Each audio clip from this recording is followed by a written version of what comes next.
Mizmor David, Adonai roi lo efsar, Binos deshe yar bitzeni yame menuchos inaleni. Nafshi yeshovev, yancheni b'maglei tzedek leman shemo. Gam ki elech begeitz almades, lo yirara ki ata imadi. Shivtecha v'shatecha hema yinachamuni. Ta'aroch lefanai shulchan neged tzorirai. V'shanta v'Hashem en roshi, kosi revaya. Ach tov, v'chesed yudefuni kol yimei chayai. V'shavti b'veis Adonai li'orach yomim.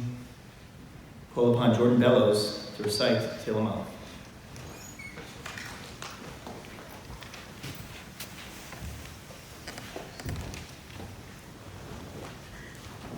Shrei ish asher lo alach be'etz Rishayim b'derech chatayim ha'amad mushavet sayim lo yishab ki yam b'torah Adonai chafzo b'torato yigah yimam v'lala v'haya kayetz shatu al gemayim ashrei priyav yatem b'itzo v'alo lo yibul v'chol asher yasa yitzliach lo ken Rishayim ki im kametz asher titefu ruach al ken lo yimku Rishayim mishpat Chatim be'adat tzadikim ki yodea l'maderech tzadikim b'derech she'im tavod.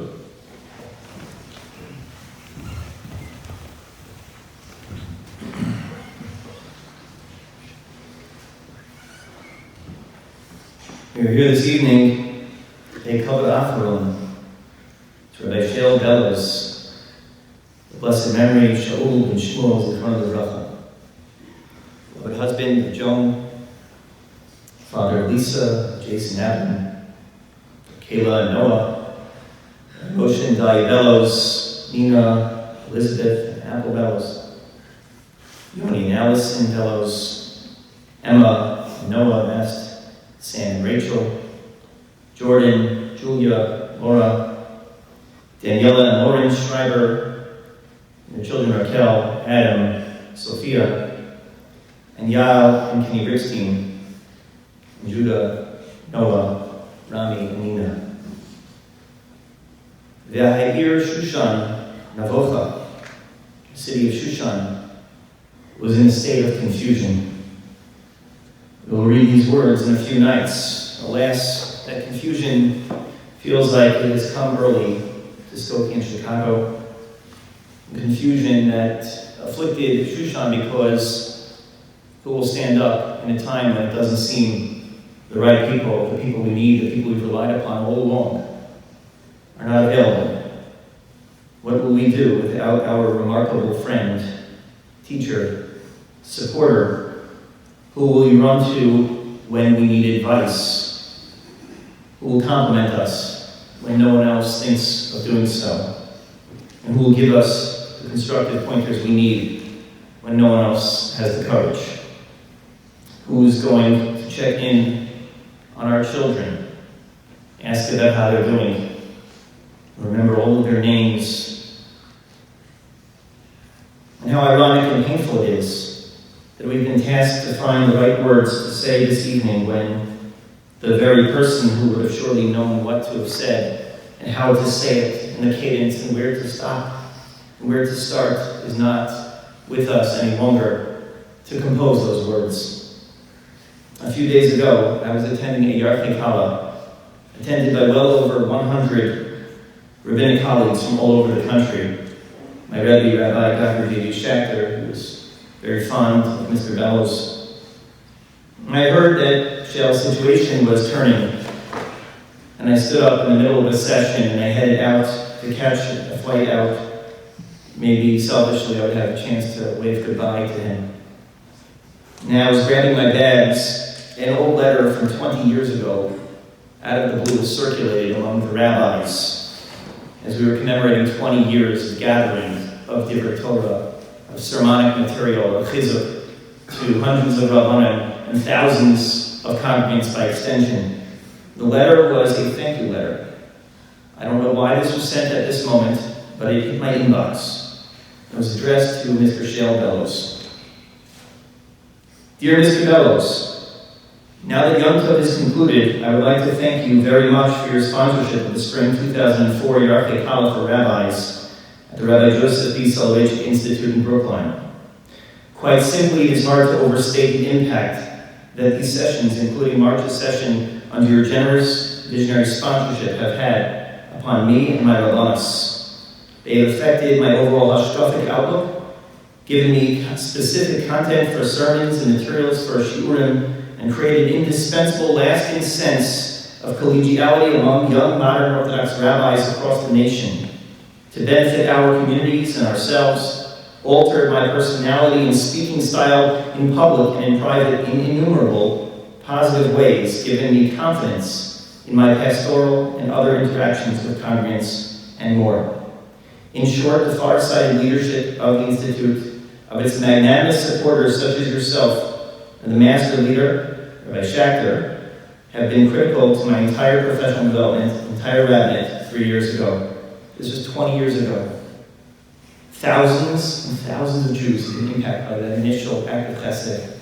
And as I stood up to head out frantically, that was the letter that hit my phone. And I thought for a moment about the significance of those words and how years later, how many people, not just with this one tzedakah, but our current institutions are no different. This shul, KCT, is home. He poured every ounce in Joan to build this beautiful shul. He loved this shul and loved davening here, especially with his kids. KJBS, Civil Torah, Ari Crown, Ida Crown, HTC, Yeshiva University, the YU Kollel, the Sam and Nina Bellows Kollel, the Bellows Eshkola Educators Institute at Matan, and on and on and on and on. How many thousands and thousands of lives were transformed for the better by this man. And the hundreds of people gathered here tonight, and those on Zoom, the countless more viewing the Levaya, and afterwards, he will be traveling to Eretz Yisrael, his beloved home, where he will rest, the place he loved the most. It's all because of one man to whom we owe an impossible debt of gratitude. The incredible and vast, innumerable chasadim in Torah, the ones who matter most of all, we will hear from in a moment. I had a moment where I realized that this impact will have a forever reverberation. I thought about the people who just see him once a year. I thought about, as a rabbi, how many mornings people come in from Eretz Yisrael looking for help, support, chizuk. Where's Mr. Bellows? Do you know if I could find him? How many years will go on before I have to say the heartbreaking, repeated message over and over again? Didn't you hear the news?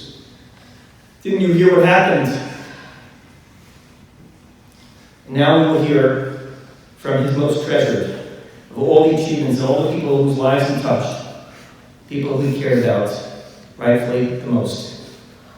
And I can tell you, Joan, children and grandchildren, how proud he was of you. I know he told you, but he told us all. You were the light of his life. You were everything to him. There is an image that I will never forget, because it is a vision like Moshe was jealous of Aaron's Petila, standing near his children with a kiss from HaKadosh Baruch Hu. Those final moments, way too soon, way too early, surrounded by every single one of you. If I had to recompose the Ezu Ashir line, it would be one who is zocha to have such a loving family around him at all moments and at that moment. And so, Joan, and each of you, I want to tell you you were blessed. I know you know it. But we have your husband, your father, and grandfather in the greatest admiration. And now I will call upon some of the family members to share their perspectives and their memories. First Moshe, and then Lisa, Daniela, Raquel, Emma, Laura, Noah, Adam, and Yada. Chava.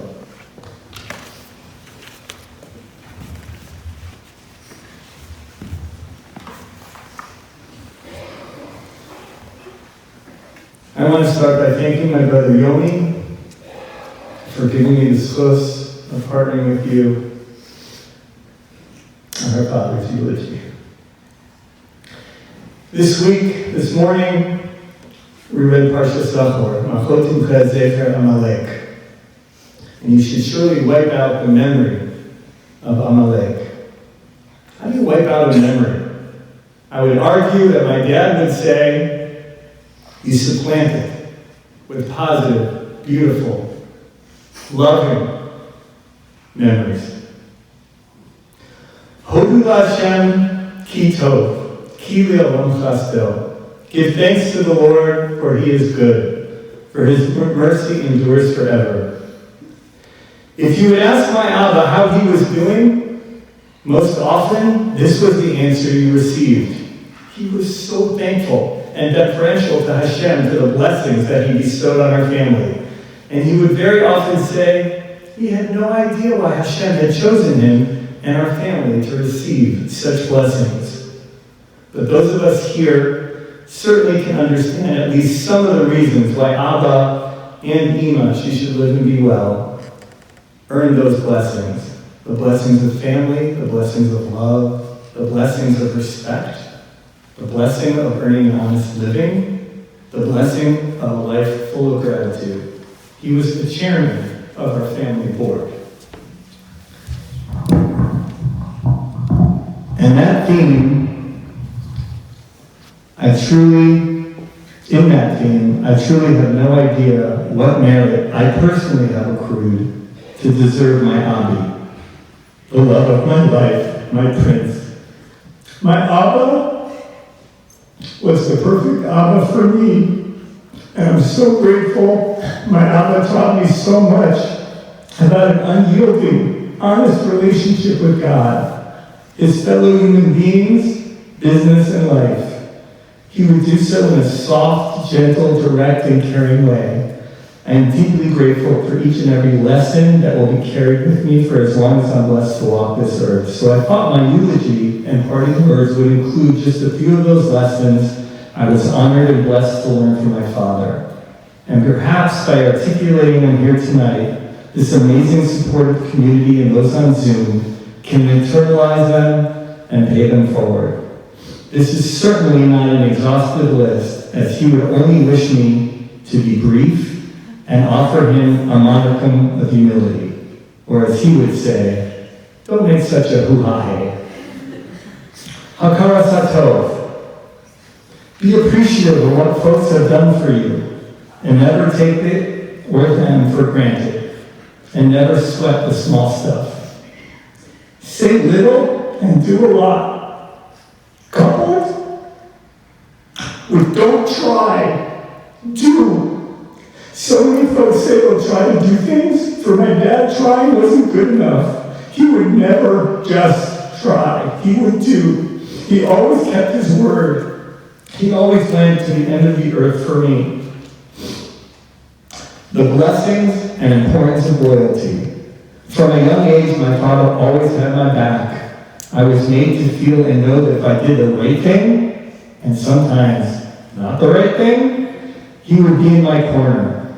He would support me and gently guide me and others back to the right place or a better place. He made me feel safe. One of the stories I often tell when I was in high school, and perhaps not in full coordination with the administration, our class bought Letterman jackets. Our class was so proud of these jackets, but at some point the school felt it was too much of a gang mentality, so they banned the jackets. Sure enough, come Sunday, when my dad was accustomed to daven at school with me, he waltzes in, wearing my Letterman jacket, not too subtly indicating to school officials that he was now in our gang. He had our back. He supported our feelings of togetherness. Indeed, we were not a gang, but rather a group of smart young men who cultivated a deep sense of friendship, loyalty, and camaraderie.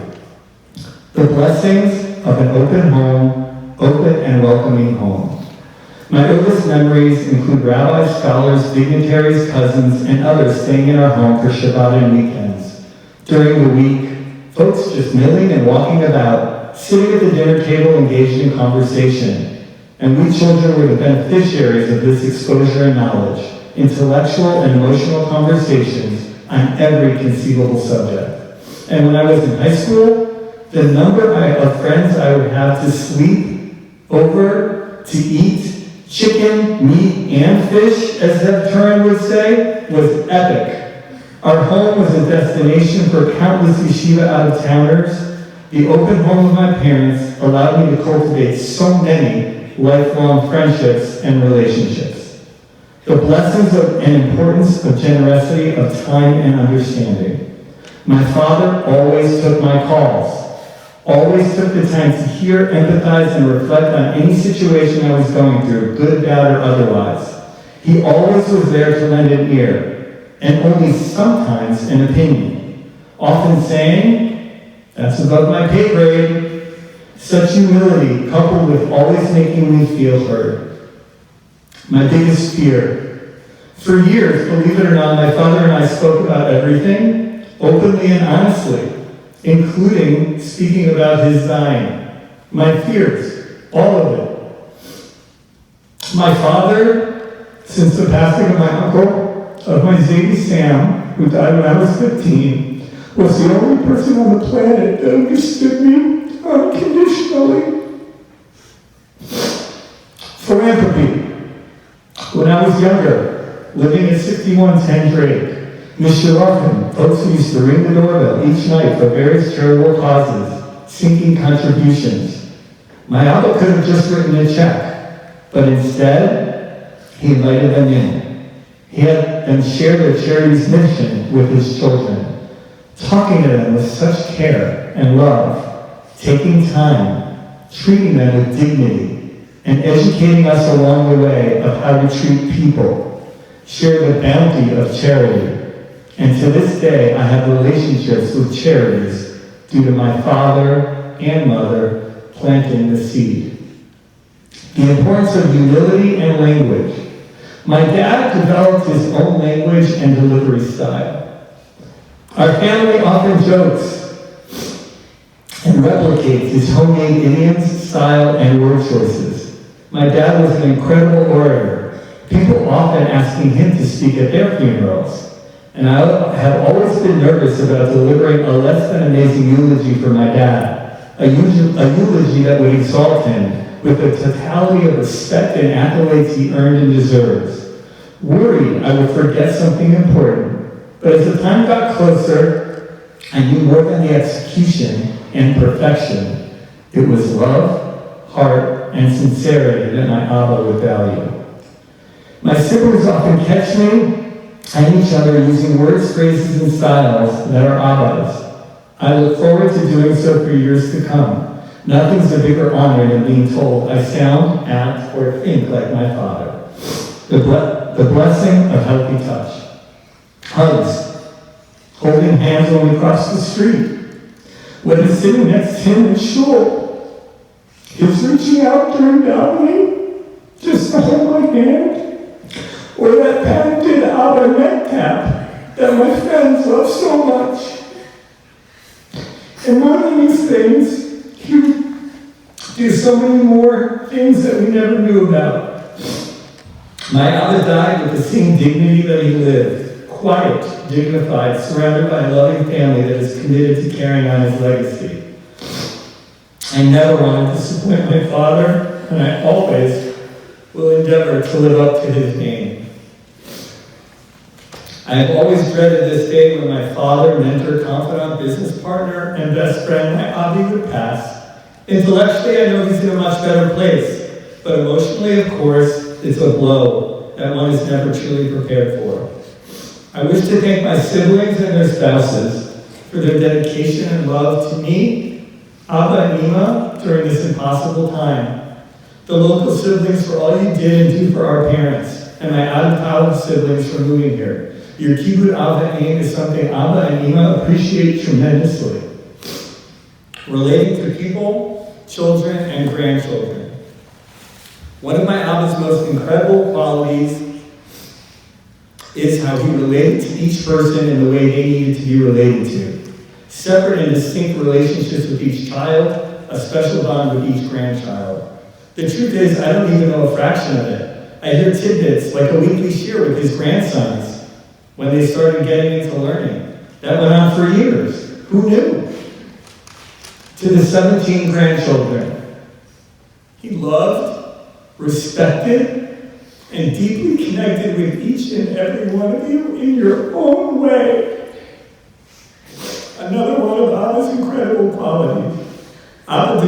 close relationship with all 17 of you with divergent interests, personalities, wants, and needs.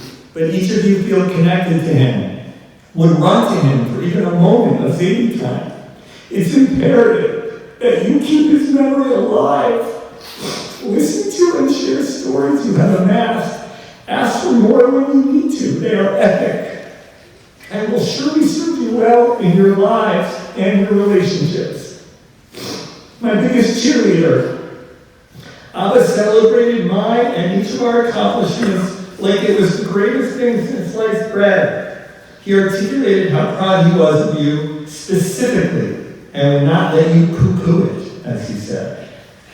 When I was graduating law school, I thought for a hot minute that I would not walk down the graduation aisle. My dad would not hear of it.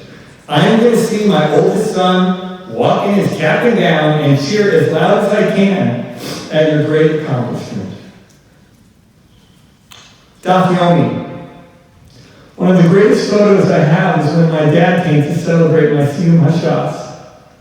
We, in that picture, I'm gazing at him, and he's beaming with pride at my accomplishment. When I started, he promised he would be there when I finished, and he was. He was so inspired that he started this Dafyomi cycle and promised that we would finish this cycle together. My sister Daniela and my cousin Chavi as well. I'm so sad that we will not finish in person together, but I want to believe that as I'm learning Yeshiva Shalmata, my dad is beaming and steiging in Yeshiva Shalmata with all his cute hand motions and his eyes just beaming with pride. And that is what I will remember and miss most about Abba. His beaming at all of our accomplishments, both in his voice on the phone and his eyes and face in person. He would make me feel like $1 million for anything I was involved in. I'm going to miss that very much. But I know I still have the biggest cheerleader cheering from a different, more glorious vantage point. Much better club seat level. Surrounded by Zadie and Bubby, Grandma and Grandpa, Uncle Norman and Auntie Esther, JJ Frimmer, Shelley, and other family members. And so many friends. Mr. Frankel, Mr. Will, Mr. Schwartz, Makowski, Mrs. Nussbaum, and Manny. And they were belly laughing like old times. Abba, please keep a watch over me, Dahlia, Nina, Elizabeth, our entire family and community, and all that we do. I miss you more than you'll ever know. You are and were the best father I could ever have dreamed of.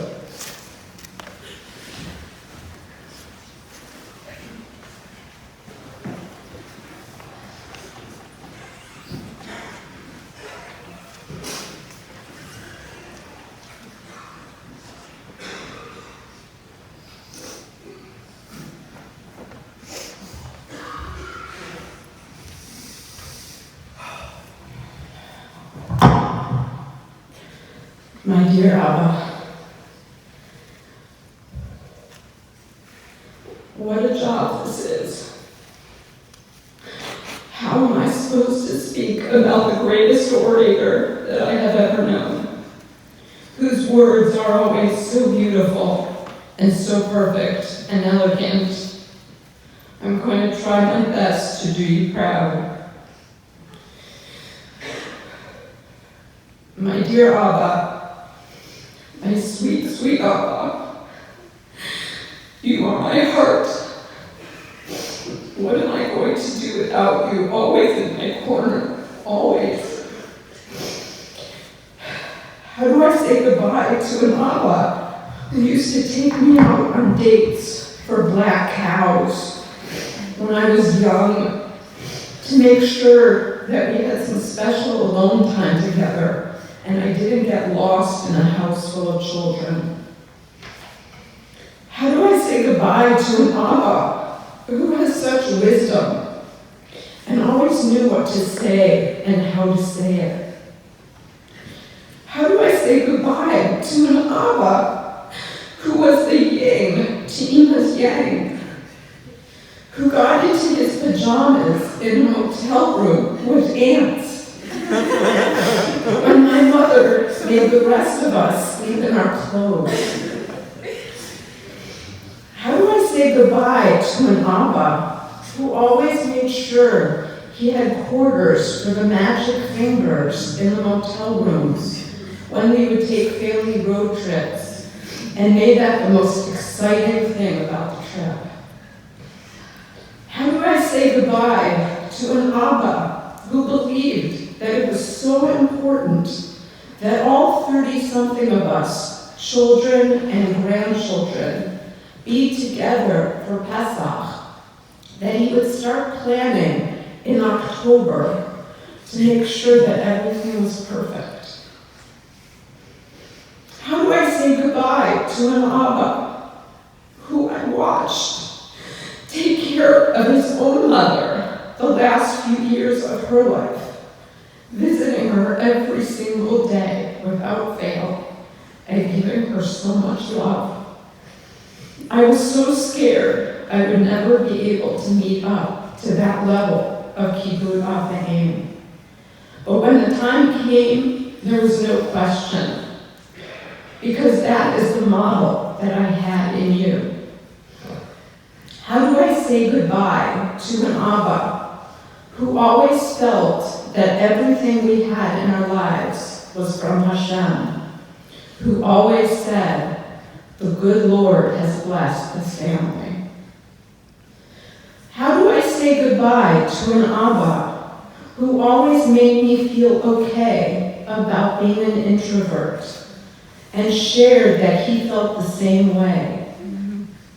The fact that we shared a way of being in the world, a quietness and an appreciation of going through the world together like that, helped me through much of my life. The answer is, I'm not going to say goodbye to you. The conversation will continue. You will continue to be my heart and my strength, and the person who will be guiding my life based on the way you led yours and the wisdom that you have given to me.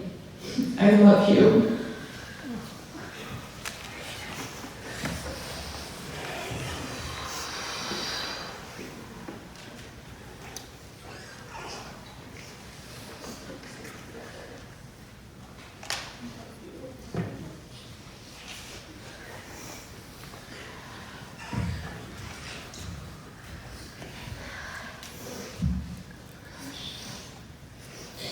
As I speak to you tonight, I hear my Father's words in my head.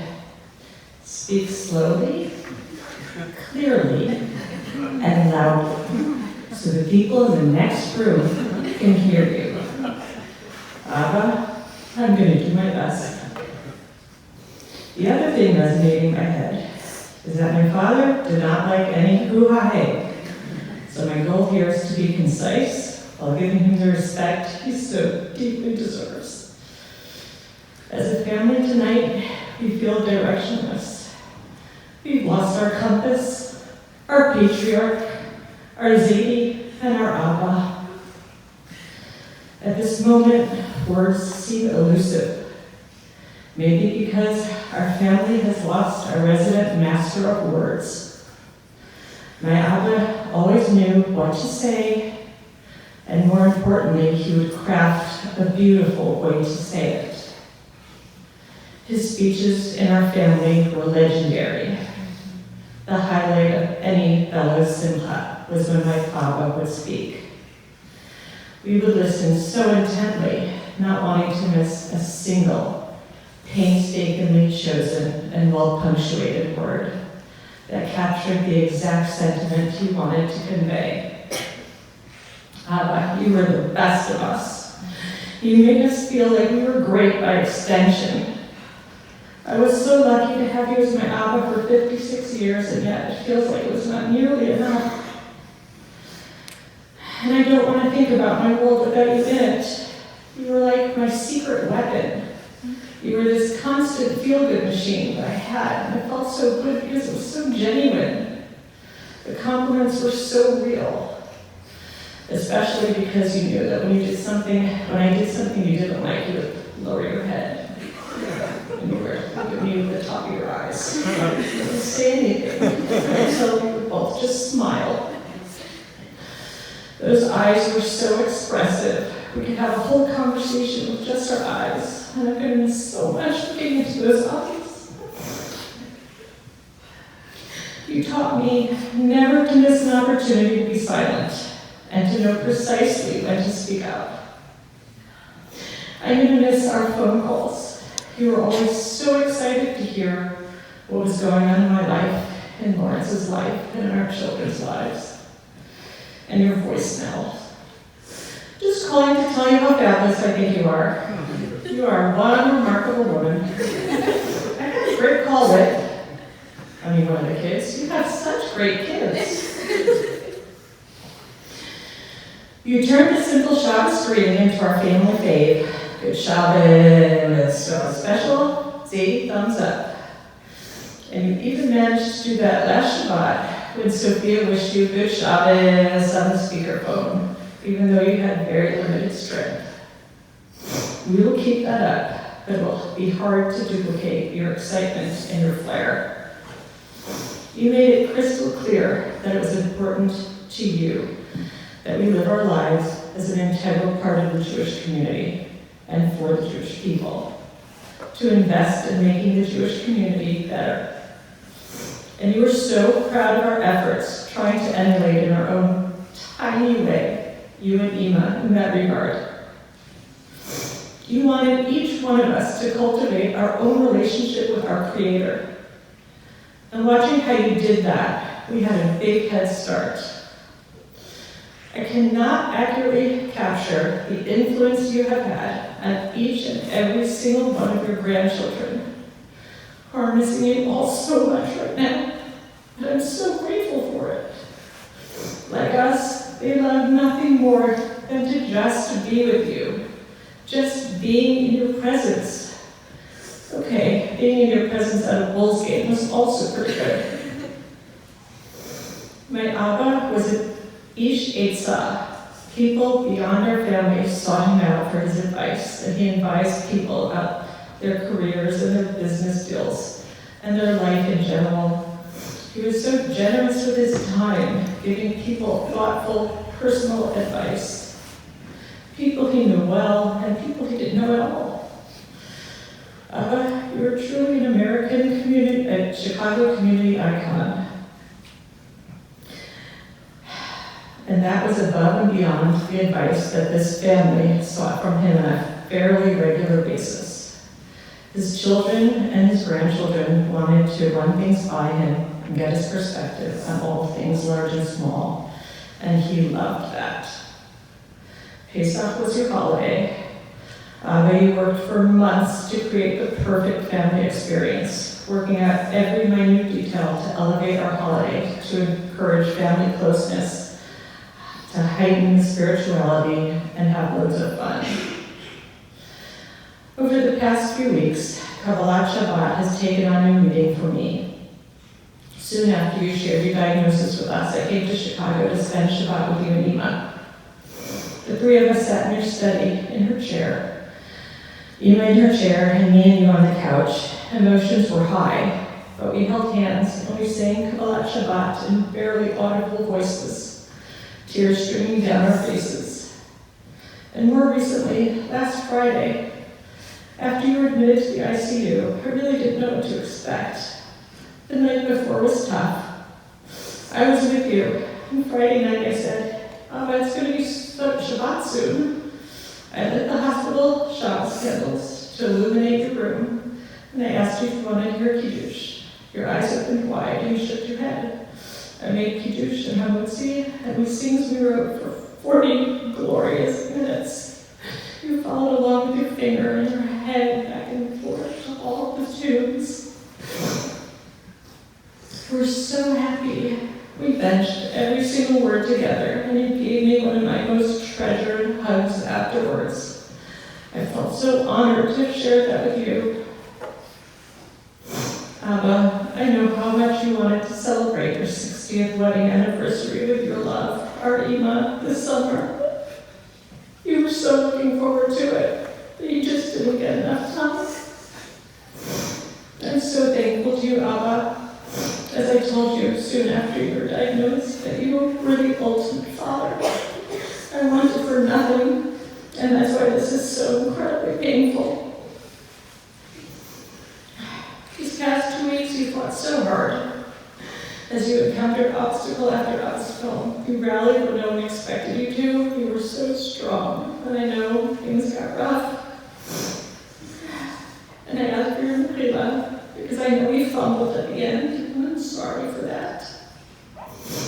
I'm thankful that you were never in pain, and you always knew what was happening until the very last moment. You told Adam, Sophia, and Raquel just yesterday to love each other, stay together, and be there for each other. And then you so urgently asked for a kippah because you did not want to enter Olam bareheaded. Or maybe you were wondering what Bubby would think. She welcomed you, I don't know. Raquel was singing Kabbalat Shabbat with you in her sweet, sweet voice, and Eva was by your side. You were entranced until you looked out the window, waiting for that exquisite, bright orange sunset that lit up the sky here yesterday. And just like that, you drifted out of this world into the waiting arms of Bubby and Zadie, and of course through Bono Shalom, with whom you've had a lifelong affair. I know you're happy, but it's the rest of us who are left to figure out how to do this. Thank you for being my Abba. Please find a way to teach me how to navigate the rest of this. See, I'm already giving on you. Abba, you were wise, you were exquisite, and you were my Abba.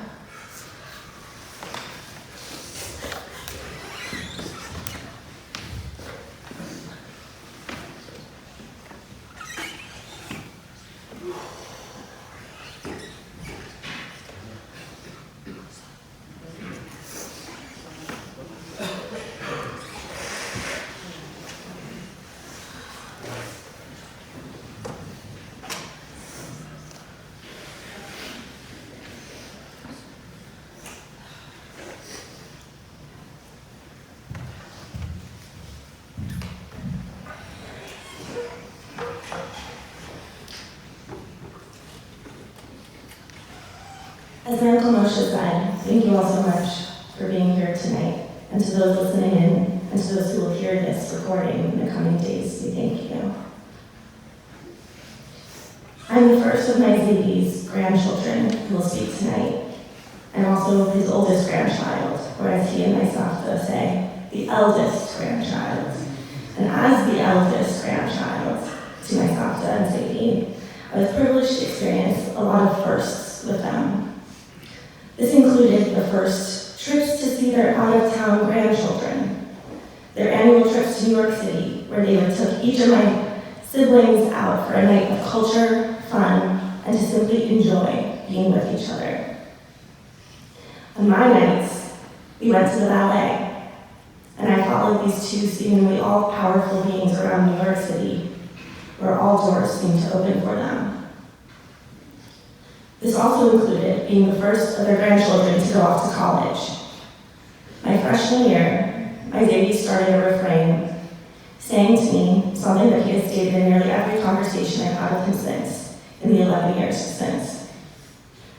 Okay, I'm going to let you go now, he would say at the end of the phone call. I love you. Remember, Hakol Kol Yaakov. Hakol Kol Yaakov. This pasuk in Parshat Toldot ends with the Hayazayim Yudei Esav. The voice is the voice of Jacob, while the hands are the hands of Esav. I don't know exactly what my Ziggy meant by this, but I'll tell you what it has meant to me. It is the epitome of what it means to live a life of Torah Umadah at the highest level. While our hands are committed to doing good work in the world, in the halls of the academy, of repairing this world, of building the future, and of helping others, Our hearts and our priorities must always be singing loudly with godly intentions. In every room to which we walk, we are Jews first. When people ask me, what kind of Jew are you? Modern Orthodox? I just say, I'm my grandparents' grandchild. My Zaydi was the quintessential gentleman. He was also the quintessential yeshiva macher, the quintessential businessman, the quintessential advisor. He was simply a quintessential Ben Torah. He lived excellently in all things. He always looked sharp. His thinking was always clear-hearted, clear-headed, and measured. His manner was soft, firm, fair, clear. Whether he was being consulted upon for halachic matters, legal matters, business matters, or personal mentorship, or whether he was dressed in an 8-foot-tall Big Bird costume during the Pesach Seder, so that the children should ask and laugh. His priorities were clear. Above all, Hakol Kol Yaakov. What matters most is our beautiful heritage and our responsibility to its legacy. Family, Kavod Hashem, Kavod Habriot, Shalom HaKihila, Chesed. As we walk in this world, I know Zaydi's expectations for living beautifully are high for us. I am, as all of us are, extraordinarily lucky to have his voice guiding me. Yehi Zichro Baruch. And may the memory of this most remarkable patriarch be for eternal blessing.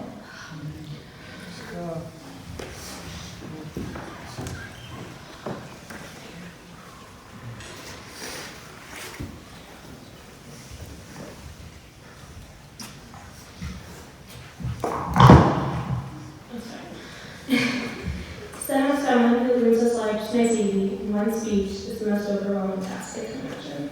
It's something I would normally never do publicly. My Zaydi never wasted an opportunity to stand up and tell people how proud he was of them and how much he loved them. And in an effort to be a little bit more like him every day, I'm going to try. My Zaydi meant so many things to so many different people. But first and foremost, he was a Talmud Chacham. He knew the answer to almost any halachic question you could ask him, yet he was a student at heart. He was never too proud to ask another rabbi for their thoughts and was never done learning. Myself and Zaydi were always coming and going from a shiur or lecture, and they would leave being able to fully relay everything they had learned to whoever they spoke to next. He had a deep and profound appreciation for the Torah and was never done absorbing its lessons. Zaydi was also a true powerhouse in every sense of the word. He was the most organized and persistent person I've ever met. He loved routine and he loved to-do lists. About once a week when I was in high school, Noah would ask me if I wanted to go to the gym with him before school. I would always respond, no, he'd say hi to my CD for me. And sure enough, every time I wake up to a text of him, I wake up to a text from my CD alerting me that he saw my special friend. He's referred to Noah. The text from Noah, marveling at my baby's consistency, always found on the stationary bike at nighttime, decked out in my dad's sweats from high school, and faithlessly reading the newspaper. After the gym, Zaydi would hit Starbucks and sit down to have a moment to himself before the day began. My Zaydi's Starbucks name was Tim, and every day, Tim would go through the motions. He would sit there sipping his coffee, eating 2 chips of white cookies that he had pre-wrapped in a paper towel and a clip in his pocket. His organization extended far beyond his morning routine. When I got married in the summer of 2020, Zaydi learned the public event protocols in every state and organized them into folders. Every time we met that summer to make it another change to the wedding plans, the pile of folders grew. He had scores of halachic sources about whatever questions might arise, full biographies of all of Noah's family members so that he could adequately address them in his speech under the chuppah, and notes he took from questionnaires he had Noah and I fill out about our relationship so that everything was personal. Once we finally landed on a wedding destination in Rockford, New Jersey, Zaydi took it upon himself to get acquainted with the county clerk's office so that no issues would arise to make sure he tried to obtain our marriage license. His calls and conversations went so far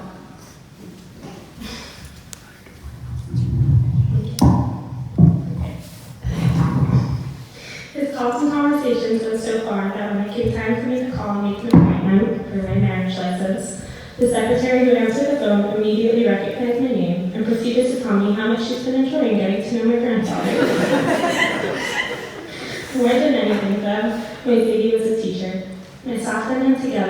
life with very clear values, and they made it their life's mission to spread these values. Nothing was more important to them than spreading the love of Torah and Israel, perpetuating an endless amount of chesed. This community is a testament to them and everything they've worked so hard for. Every institution I've touched and everyone I've met through them was somehow impacted by the tireless work of my grandparents. While I could have learned their values simply by growing up in this community and just watching them and hearing everyone around me sing their praises, my grandparents went the extra mile. They taught us that families and communities are not built by accident, but by intention, personal commitments, and hard work. I was in first grade the first time my baby took me, my siblings, and my cousins to deliver Mount Fuji. He would pick us up with a big smile and explain to us how gifted we are to have adequate food and supplies for Chagim, and how because of that, we need to go out and make sure everyone else is taken care of. He would bring us into strangers' homes and introduce us to the recipients so that they would feel dignified and like they were being visited by friends. Afterward, he'd take us all to Baskin Robbins, making it clear that this was a reward we earned, the very important work we just done. Every summer, my grandparents hosted a day for 5 Lifeline children at Six Flags. Each year we would go, and my baby would take a moment with me and my cousins to show us how blessed we were to have our health and how important it was for us to care for those who don't. He refused to let any day go by without making sure that each of us felt touched and grateful for what we had. There were so many more causes that my grandparents introduced me and my cousins to at a very young age, always with the lesson that we should be grateful for what we have, and we should work hard to ensure that we can help others achieve what my baby felt they lacked, be it access to a good Torah education, the opportunity to learn in Israel, or the ability to live a basic, dignified life in our community. Zadie would call all of us out when he felt like we were really absorbing his lessons. Anyone who has ever eaten with my family on Shabbos or Chag knows that he would prepare a fully composed, dignified, and relevant speech every single time. Each speech would end with him addressing every single person at the table, one by one. He would tell them how much he loved them and praise them for something that they were up to at any given moment. These speeches are really what characterized my baby best. He never for a second left you wondering how he felt about you. He'd make sure you knew how special you were and how your work was somehow contributing to the greater world that he was committed to building. The compliments in these speeches ranged and sometimes felt small. For example, one cousin could have just graduated college or gotten a new job, and others may not have something profoundly life-changing going on at the moment. Nonetheless, he'd find reason to be proud. For example, he would always have a few leftover grandchildren that he would tell he was proud of for going to Camp Moshe or something. Something that might feel like an obvious choice to all of us, and not really reason for pride. But this wasn't a throwaway compliment. He really, truly felt immense excitement and comfort knowing that we would be spending our summers in a place he proudly worked, and with a message that resonated with him so much. This was him again, showing us that our communities and institutions don't happen to flourish or even exist, that it was up to us to ensure their success in whatever way we can. On a more personal level, Ms. Zadie taught us that families like mine do not happen by accident. Whenever I meet new people, it usually comes out within a few minutes that they were already friends with at least 2 of my cousins. This is not just because of my family's size, but because he ingrained such strong values in each of his children that ensured that we would all end up in similar communities with parallel institutions. Something that I just assumed was normal and natural while growing up, but later learned it was something special and rare that required work and dedication. Whenever my family is all together, Zadie could be overheard turning to whoever he was sitting next to, saying his signature refrain. I don't know what we did to make the Kardosh food give us such a blessing. How could we have such a blessing? Look at this. While I don't claim to know the Hashem, the answer always seems obvious. It's everything myself and him has ever worked for that perpetuated this blessing. It's because of him that I have cousins who are like brothers and sisters that I talk to and see on a daily basis. It's because of him that whether I was away at camp or in college or just walking around the upper outside, I would get a microcosm of my family's epic Shabbos handed meals because there was always just another one of us in the vicinity. Because of him, I will always not just be surrounded by family members that I love and get me, and they're so much fun to be around. There are people who I respect and I know who are dedicated to the same incredible values, myself and Zadie.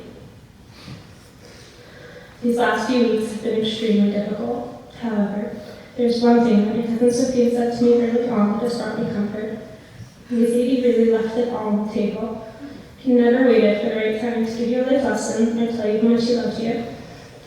I can't tell you how many times I opened my phone to a random, multi-paragraph text from my teenagers telling me that I'm from his mind and I should keep doing what I'm doing. Thank you to everyone who's everything all of the time. This Friday, I went to say goodbye to my baby with my brothers and cousins, and he wasn't verbal. However, we asked him if he wanted us to sing Kabbalah to look back to him. He immediately gave us his signature double thumbs up, and we launched into a fidelity. In that moment, I couldn't help but be struck by the total sense of peace and pride he experienced. There we were, singing the songs we learned at the Canopy Belt, where his grandchildren said sons becoming not just cousins, but real best friends. His life's work, his legacy, was completely intact and thriving, and I know I can speak for each of my cousins when I say that we know now that it is up to us to build families and communities worthy of making us ask, what did we do to deserve such blessings from our structure?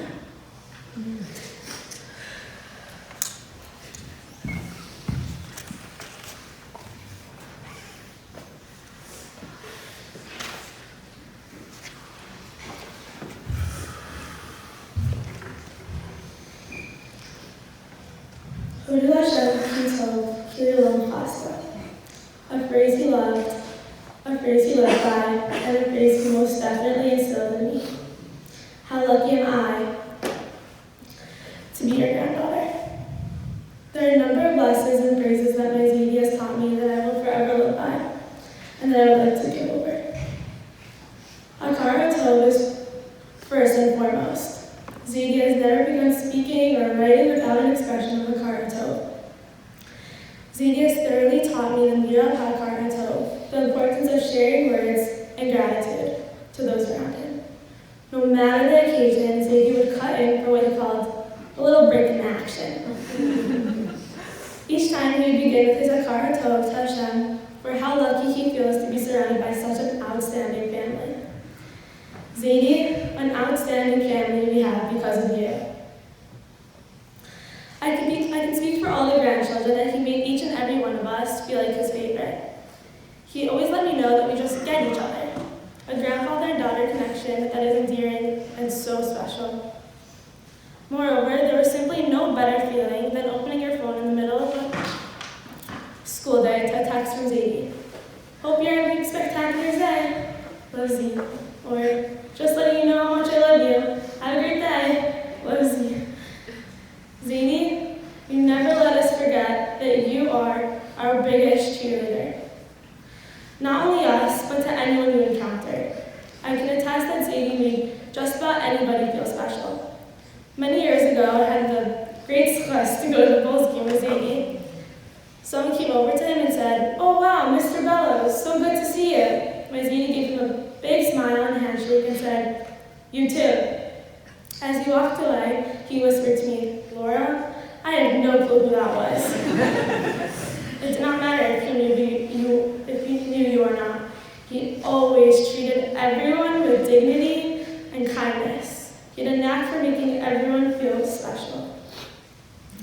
I know I'm only 19, but like a lot of my family members, I have never made a decision without him. Most recently, I was torn between two seminaries. Last year at Sam's Uprough, my Zadie came to sit next to me. I haven't even told him yet that I was between two seminaries, but as always, Zadie just knew.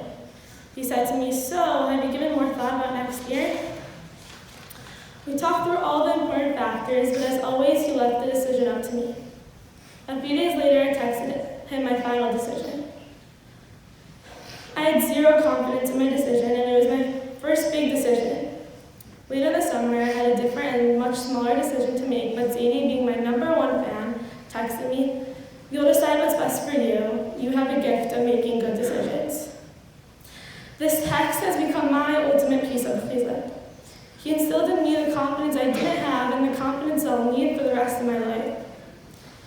When all else fails, I look at my Zadie's life to guide me. By graduating from law school and receiving smicha simultaneously, embodying an accurate representation of a person that lives a life concentrated on Torah and the importance of obtaining an excellent secular education alongside one of Torah is a lifestyle that is essential to my Zadie's being. This is a reality that I want to live. The reality that he has set up for our family.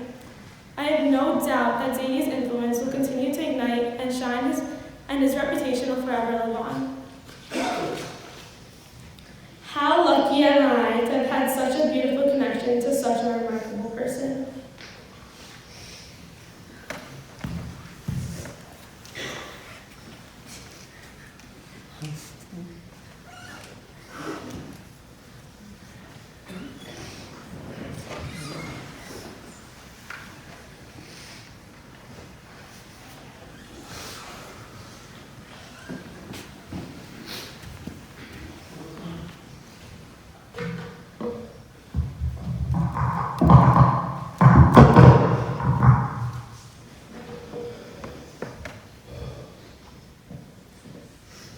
I know it's getting pretty late, so thank you to everyone for being here. It truly means a lot to all of us. Everyone that's here or watching the stream online is here because my grandfather made you feel a certain way that nobody else in the world did. We all knew him differently. To some he was Abba, others Zadie, Shael, or Mr. Bellows. But he had an aura about him, a unique blend of understanding, love, and wisdom that would envelop whoever he was with. So I really just wanted to ask everyone for a favor. If we can all take 30 seconds to revel in that aura together as a family in a community one more time.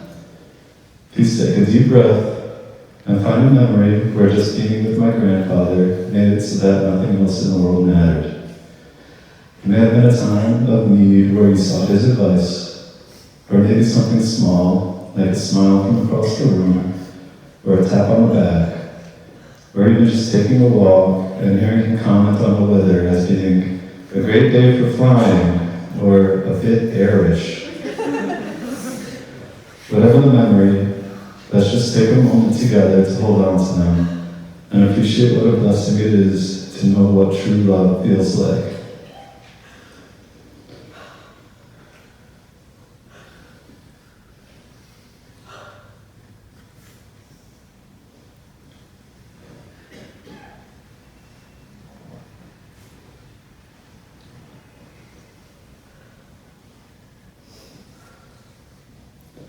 For my whole life, I was convinced that I knew my grandfather in a way that nobody else did. And that made me feel special. Our relationship has always been the single most important thing in my life. Only as I got older did I realize that everyone who knew him felt this way. He and I would talk about this often. I wanted to understand how this man, in his quiet, humble, and unassuming way. Those of you who have listened to my Zadie speak know that you have to use adjectives in sets of 3 followed by long pauses for effect.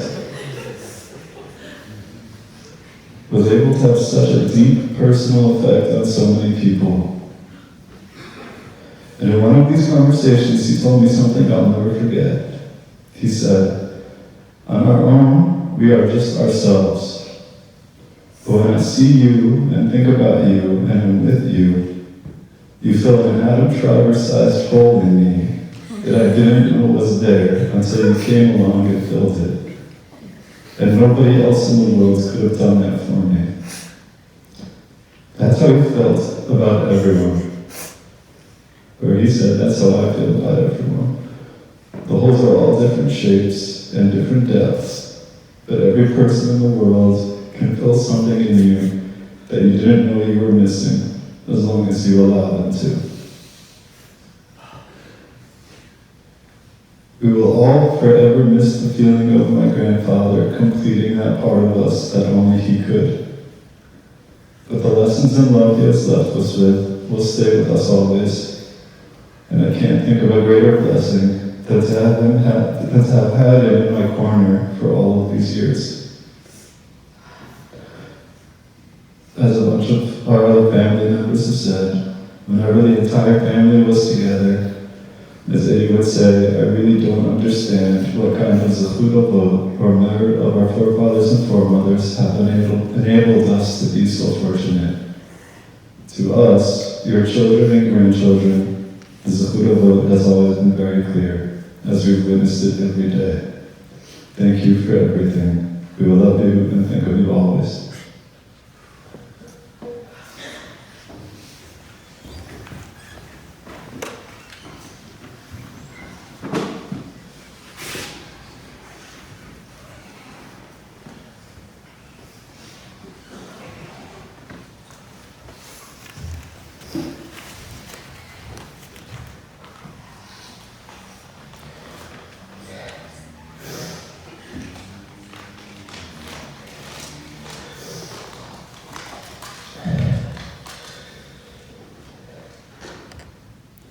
Zadie was always my number one fan, friend, Rebbe, and person in my life that I can always come to for anything. When I think about everything with my Zadie, one of the first memories that pop into my mind are when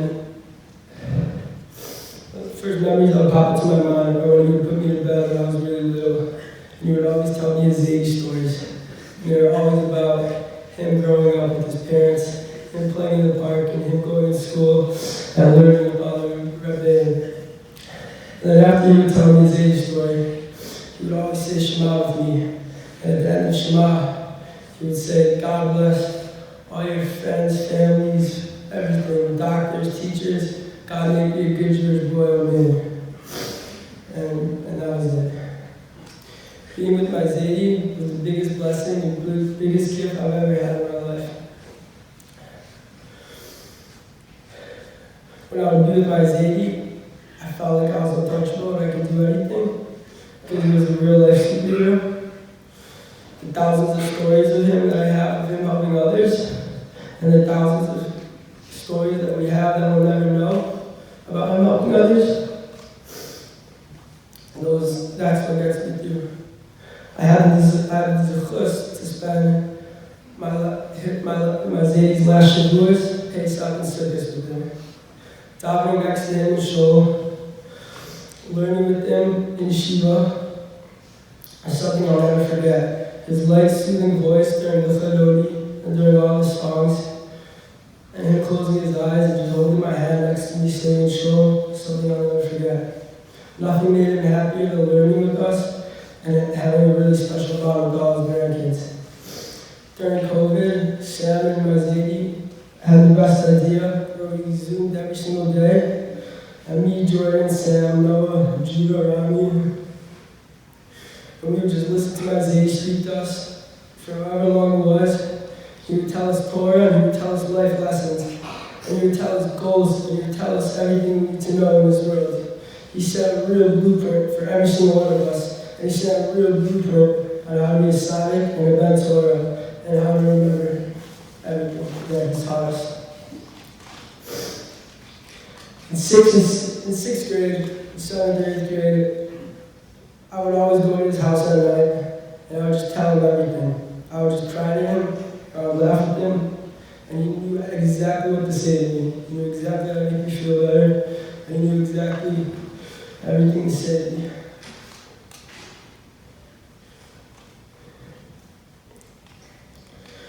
The holidays with my Zadie were my favorite part with him. He made each holiday so special. Pesach was our favorite holiday together. The Seder, being with everyone, the connections I made with everyone because of that. He made each single grandkid be best friends with each single grandkid, and that was only because of him.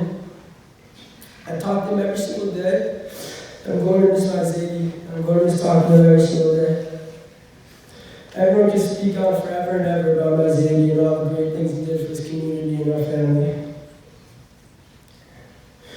About 7 weeks ago, I got the awful news, and I was sitting in my grandparents' living room with my brother. And I was just crying and saying how sorry I am that this is happening to him. Him and my softer were just smiling at me. He was just smiling and saying, "Why are you sorry? This is what Shael wants. This is supposed to happen." I was telling him, "Yeah, but you're not supposed to go out like this. It's not supposed to be like this." He was saying, "Every single day I'm here is a gift. Every single day I'm with you is a blessing and a gift." He said, "We'll count our days." He said, "We're just going to ask Hashem for time." And that's what happened. said, every single day is a gift that I have with you and here at the shed. He told me about 7 weeks ago, he said, we're not supposed to do any of this. This isn't supposed to happen to us. Hashem just blessed us. He said, I don't know why this happens to me, but it happened. And we just thank Hashem. And every day we're here is a blessing and a gift. I'm going to miss my Xavier a lot. He taught me a lot. He taught all of us a lot. And I'm so thankful I had him in my life forever. And I'm going to miss it now. Thank you, everyone.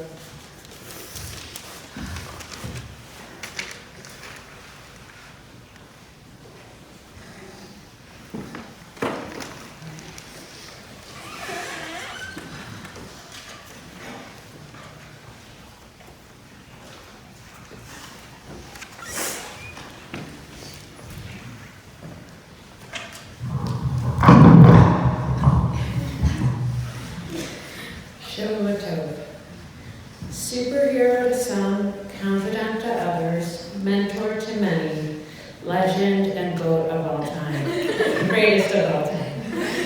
Just a few words to describe my dad, but to me, he was Abba. Family was the most important thing to him, and he always made his children and grandchildren feel like they were the most important thing in the room. Always. It was the gleam in his eyes, the flicker of his smile. For example, when I was in first grade, I stubbed my toe and I went to the office and asked for a nice pack. While in the office, they asked if they could look at my toe, and I said, I don't think so. And I noticed the principal's door was closed, and I overheard the office people saying that there was a board meeting going on. Me, being only 6, knew that my dad was somehow in the meeting, and I needed to get him out. So, what was my plan? I just went for it, and I knocked on the door and opened it and saw lots of eyes staring down at me. But as soon as I locked eyes with my dad, he said, excuse me, let's take a 5-minute break. And he came over and comforted me with hugs and kisses. This is just one example of my Abba always making time for his family, no matter what. He was my biggest cheerleader, my biggest fan. He was my moral compass. He always knew what to say and when to say it, even if it was hard to hear. He never judged. He would always encourage us to just do better. To my kids, he was larger than life. Always wanting to have a good time, and sometimes when he needed to be serious, they got that too. To all of you, his grandchildren, you are his pride and joy. He always wanted to hear about each and every one of you and what you were up to. And I'm sorry he won't be there to officiate any of my kids' weddings, or dance ups and plus, go to sporting events with you, or just give you a Zadie hug. Ima, he was your Prince Charming, your soulmate, your Shaul. He tried to do everything for you, and I think he did, but now it is up to us to make sure that you are okay and well taken care of, and hopefully we will be able to accomplish this mission. Torah and Chesed was what he was about, and we all saw that, whether it be through packaged meals of Mount Hittim before Rosh Hashanah and Pesach, or the different organizations and schools he supported. We know that because of him, we will continue with our Jewish traditions. One of his favorite sayings was, Eza hu ashir, and we would have to answer, Hasameach b'chalko. I never thought I would be up here doing this. I don't know how to get through this, but we will somehow get together with our family and do it as one. Abba, I know that you're going to watch over all of us all the time. And like you always say, I don't know why Hashem was so fortunate to us, but we are the fortunate ones to have you in our lives. Thank you, and I will always love you.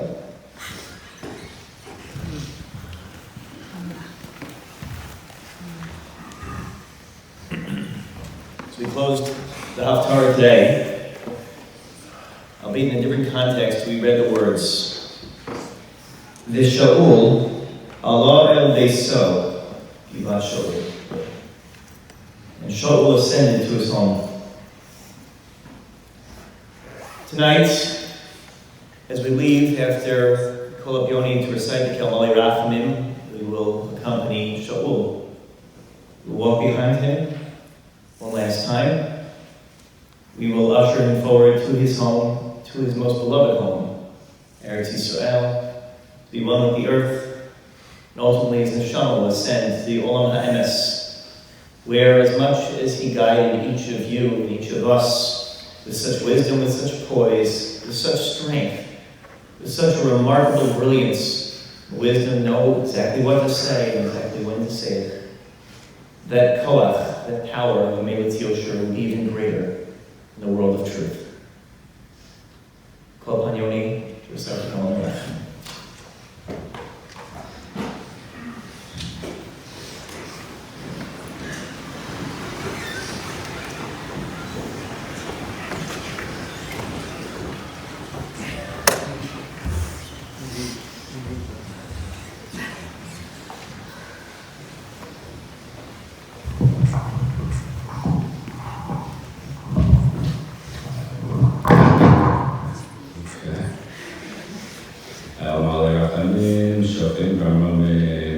Save Mechana, Compassion, Malos Dashim, Torim, Zara Harakia, Mashirim, Esnishmas, Abi Mori, Shaul, Ben Shmuel, Shalach Leolamo, Abur, Shalinaber, Tain Sakata, Hashras Nishmaso, Began Eden, Tehedin Chaso, Chain Balarachani, Nasirei, Besesh, Knafo, Leolamim, Yitzra B'Torah Chaim, Esnishmaso, Adonai Huna Chalaso, Yaduach B'Shalom HaMishkavar, Mishkavo V'Namar. Amen. Amen.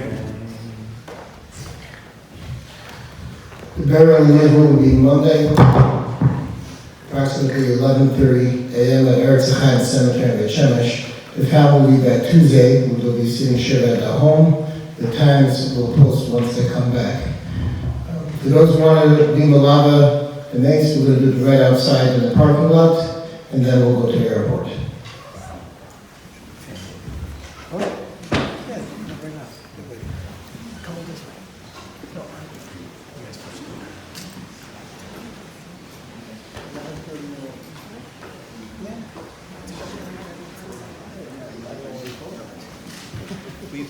Please allow the family to exit first. Sorry, Rabbi, I didn't mean. No. Go with me. Rabbi, they go, Rabbi, are they going to your office or they're coming out? I don't know, they're going inside. Okay, they know that, right?